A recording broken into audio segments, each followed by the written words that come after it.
101-minute runtime, aliens, predators, and the first sight of them is 22 minutes in? Yeah, I'm in.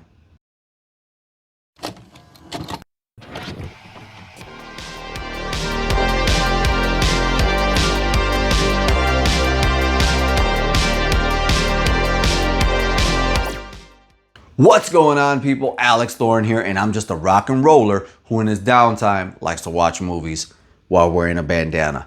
And this past Monday, we went live on a watch along and checked out Alien vs. Predator. This is the 5th live watch along, as well as the 5th movie in this Alien franchise that I'm doing here in this. Now, I am very familiar with this movie. I have a personal story that goes with it. I'll condense it for you guys and tell it to you here. When this movie came out, it was my last year of being a kid. It's my last year of not having responsibilities. I was 18 years old. I was a senior in high school. And in about 4 months after this movie released, I would be moving out of my grandparents' house and into my own place with my girlfriend at the time and becoming a man. So this movie was, I believe, the last movie I was really geeked about. This movie and The Grudge are two movies that came out in 2004 that I'm really nostalgic about because it was really my last year of being a youth and not having responsibilities. So that's my tie to AVP. So Alien vs. Predator, how do we get there? When the wealthy and ambitious Charles Bishop Whalen, played by Lance Henriksen, funds an expedition to Antarctica, he hopes to find a mysterious source of heat that has been detected, led by a tough guide, Alexa Woods, but they also find the parasitic aliens. Making matters worse, another extraterrestrial species shows up known as the Predators, arriving to hunt the other aliens with the humans caught in the middle of the conflict. So as it was in all the other ones, right, we build this team of expendable characters so that the aliens can take them out. Well, this time we build a team of expendable characters so that the aliens can take them out, and so the predators can defend some of them some of the time. There is a few lines in the movie that stick out to me like as memorable, but also like they came back to me when I watched it, where Alexa Woods is talking to this other female that's on the team and asks her, "Why are you bringing a gun? I've never seen a gun save anybody in Antarctica." And she goes, "For the same reason you wear a condom, just in case." I like that line. And Alexa was right. It's not going to save you. And the chick was right. Because why not, just in case? It did piss some aliens off, and it did stop some things that happened in this movie, but not enough to save the chick. My God, the first shot of the Queen alien in this movie does so much justice to aliens. I mean, we did see a shot of the Queen alien in Alien Resurrection, but honestly, it had like some roach arms that were really freaking weird. I didn't understand that. They just seemed to get the head right, and that's it. This one, the moment you see her shackled up, oh my God, it was so cool. Such cool imagery in this movie. Not only do we get the Queen alien, but we get some really nice detailed shots of the face huggers. We get a really cool alien that has like this net engraved into it, but it has all the neon green from the net and the blood that it has. There's some great action scenes, too few in my opinion, between the Predator and the alien. There's some foreshadowing towards the end of the movie that leads into AVP 2, which I have not seen yet, ever in my life.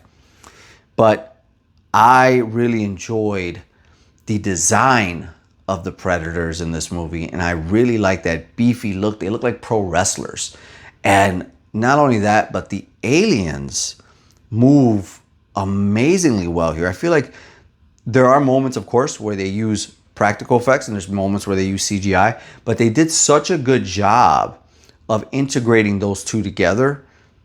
Man, I would dare to say that this is the best the aliens have ever looked, including the Queen alien, throughout this entire series. This movie really is a Predator movie starring the aliens, because all of the backstory points towards the Predators being the high end, the actual ones that, you know, hunt the aliens for game. There's sacrificial chambers. There's a bunch of ancient ruins, which would not be able to work in the way that they're using it in this movie. But who cares? We're talking about aliens and predators. So we're talking about things that don't exist in real life, in this form at least. So it's okay to let some, reality escape with the way they do it, but they add so much backstory. Not so much to the aliens, right? Because it's hard to know what exactly. That's what Prometheus is for later on in the series.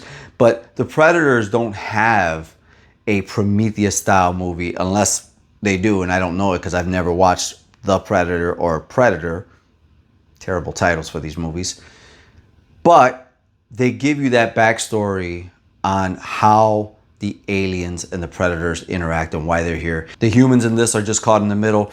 Honestly, like I said earlier, Alexa Woods, Lene is the only person I care about in this movie. Everybody else was expendable. Even the guy that she kind of took a crush and liking to. I don't know. There's nothing that really stands out. There's a goofy looking guy that I wanted him to die right away. There's a smart ass guy that you knew was gonna die. There's a girl who thinks she's tougher than tough that you definitely want her to pass quickly. So it's not a very likable crew. We're back to kind of the same vibe for me that the third one had, where I'm like, I don't like this cast of characters. I'm only into this one character. And that's kind of what happened here. By the end of the movie, the queen is released. And when she's released, she is on fire. She goes out there, and at one point she's chasing Alexa Woods, and it looks literally like a dinosaur coming after her. How she's able to outrun a queen alien, I'll never know. But this is what brings me to that one thing I mentioned earlier that I don't care for this actress. She's not very expressive with her face. There's moments where I really feel that she should have fear in her eyes, fear in everything she's doing, or anger, or, something. And in almost every scene, she was, in my opinion, at least, trying to look pretty. And it was like, this really isn't the movie for you to look pretty at this point. When you start it, sure, but as you're going through all this and seeing these things that you never heard of, never seen, never knew existed, and they're so big, and there's blood and acid and all these things going on around you, your team is being killed, maybe you should look scared. That was my issue with her. But with all that being said, I think we should get to the does it hold up rating system for Alien vs. Predator, because this is kind of a classic movie by this point. So as far as acting goes, I'm going to give this movie 3 bandanas out of 5. I think everybody did what they could, but it wasn't exceptional. As for effects, I'm going to give it a solid 4 bandanas out of 5 because everything really is on point and looks pretty good. And as far as story goes, I'm going to give this 4 bandanas out of 5 because it really did add a lot to both mythos of the aliens and predators. So I think you know my answer already when it comes to the question of does this movie hold up? I think it does. And yes, there are slight rose-colored glasses that go along with it. Again, I'm very nostalgic for 2004 in my life and everything that happened that year. This is one of those movies that got released there. I remember watching the Fox special in my grandfather's room on his 19-inch TV. He's laying back there. And that would be one of the last times that I actually just sit there with him and watch something that I was interested in. So, that's why I really hold some good memories of this movie. I think you should watch it one more time. Take away all the things that you might think about it, watch it with fresh eyes, and see if you like it now. Especially on its own, it's a good movie. If you're an Alien fan, I could probably see why you don't care for it, but I liked it.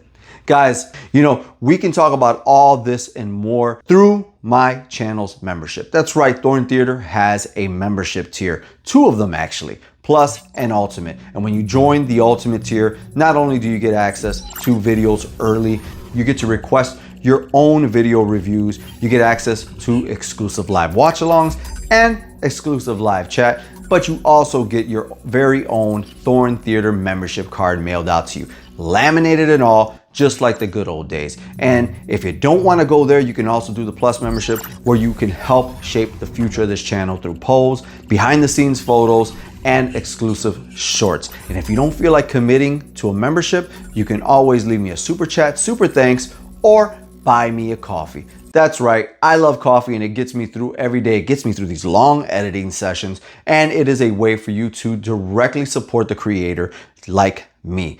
If you're as cool as Viking Samurai, then you can donate to this channel. And in their latest update, they've enabled creators like me to thank you personally with a video. And you can do all that right now by clicking on the link below or scanning this QR code right on your TV. Guys, you know what I gotta do next? I gotta watch AVP 2, and the watch along is already scheduled and the card is up for you to reserve your tickets to watch. With that being said, I gotta rock out, watch AVP 2 and review them for you.